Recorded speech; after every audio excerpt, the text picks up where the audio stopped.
خواتین و حضرات السلام علیکم۔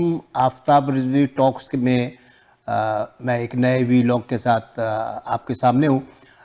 میں نے شروع سے ابھی تک انسانی رشتوں پر مختلف چیزیں آپ کو سنائی ہیں، ماں کے اوپر بھی سنائی ہے، باپ کے اوپر بھی سنائی ہے، بھائی کے اوپر بھی، بیٹی کے اوپر بھی۔ اب ایک بہت اہم رشتہ ہے جو ہمارے آپ کے درمیان جو ہے وہ ہمارے رشتوں کی بنیاد ہے، وہ ہوتے ہیں ہمارے دادا۔ دادا پہ مجھے کوئی تحریر ملی نہیں، لیکن ایک مجھے ایسی نادر تحریر ملی ہے جو کہ میرے دوست ہوتے ہیں نیو جرسی میں، امیر الاسلام صاحب، جو میری پہلی کتاب میں بھی میرے ساتھ شراکت دار تھے۔ وہ بہت کمال کا لکھتے ہیں، باقاعدگی سے نہیں لکھتے، حالانکہ میں کہتا ہوں کہ باقاعدگی سے لکھو، مصروف آدمی ہیں تو ان کو وقت نہیں ملتا۔ تو انہوں نے اپنے دادا کی سوار حیات جو ان کے والد صاحب نے شائع کی تھی، اس پہ انہوں نے دیباچہ لکھا ہے، ایک میرے دادا۔ اس کو غور سے سنیں، میں نے دادا پر اس سے اچھی تحریر دیکھی نہیں ہے، نہ سنی ہے۔ اس کا عنوان ہے میرے دادا۔ میں نے اپنے دادا کو نہیں دیکھا، ایک بڑا عام سا جملہ اور بتیرے لوگوں کی زندگی کا المیہ ہے۔ بظاہر تو اس جملے میں کوئی ایسی خاص بات نہیں کہ اسے موضوع تذکرہ بنایا جائے، بس نہ جانے کیوں ایک دن ذہن میں یہ خیال آیا کہ میں نے اپنے دادا کو نہیں دیکھا، تو بڑا عجیب سا لگا، کچھ یقین سا نہ آیا، ساتھ ہی کچھ احساس محرومی، کچھ اپنے اور اپنی زندگی اور خصوصاً بچپن کے نامکمل ہونے کا احساس، لیکن ساتھ ہی ایک تجسس بھی تھا کہ اگر میں ان کو دیکھ پاتا، ان سے ملتا تو کیسا لگتا۔ وہ مجھے کس نام سے پکارتے، میں انہیں کس نام سے بلاتا، دادا، دادا ابا یا دادا یا نہ جانے کچھ۔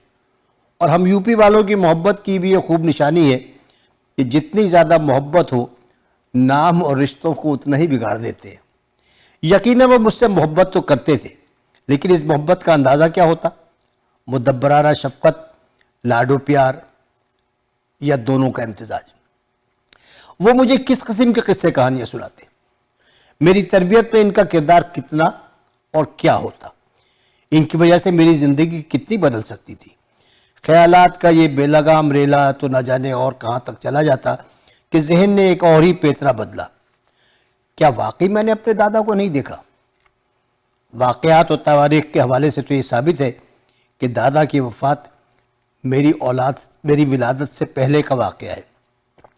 مابعد الطبیعات پر میرا بھی کوئی ایسا اعتقاد نہیں، لیکن دیکھنا اور جاننا بھی تو دو الگ الگ منفرد کیفیات ہیں۔ کسی کو دیکھ لینا جان لینے کے مترادف تو نہیں۔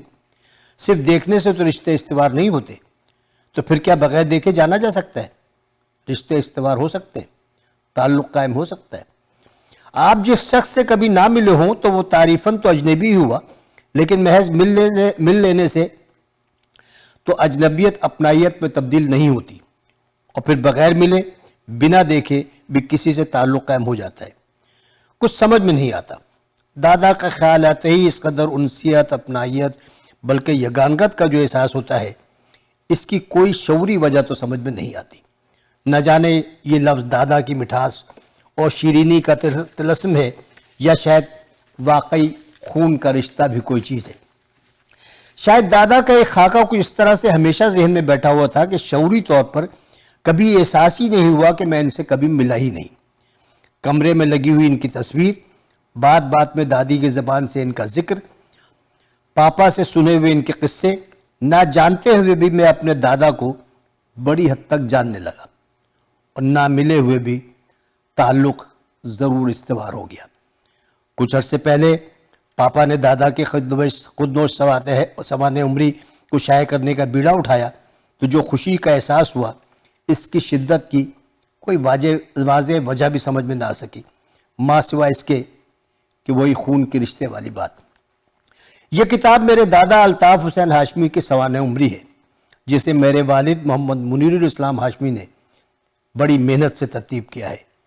ہمارے ہاں جب بڑے بات کرتے ہوں تو بچوں کے بولنے کو بڑا معیوب سمجھا جاتا ہے، لیکن وہ بچہ ہی کیا جو اس قدر تمیزدار ہو جائے۔ مجھ سے بھی نہ رہا گیا کہ دادا کی کتاب چھپے اور میں کچھ نہ کہوں۔